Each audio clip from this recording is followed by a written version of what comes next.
সংক্ষিপ্ত বক্তব্যটা শুনবেন।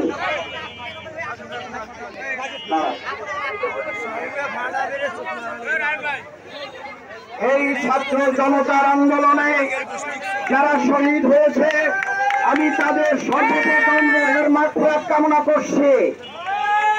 আমি 1952 ভাষা আন্দোলন দেখিনি, আমি 71-এর আন্দোলন দেখিনি, আমি 90-এর গণঅভ্যুত্থান দেখেছি, আমি 24-এর গণঅভ্যুত্থানে নিজে অংশগ্রহণ করেছি।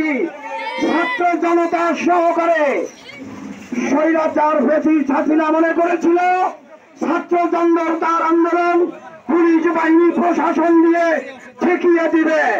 ছাত্র আন্দোলন পৃথিবীতে কখনো পরাজিত হয় নাই, হবে না।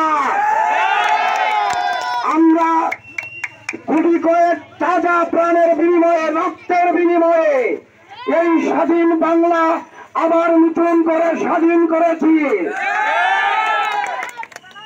আমাদের যারা বিপক্ষ রাজনীতি করে এবং করে এসেছিল তাদের বিরুদ্ধে আমরা কোন প্রকার পদক্ষেপ নিব না।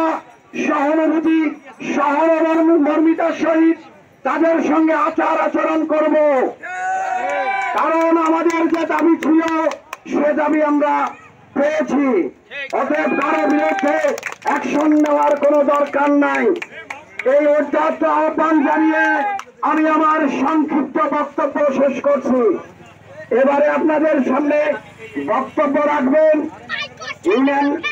এই ইউনিয়নের বিএনপি নেতা জনাব গোলাম রব্বানী।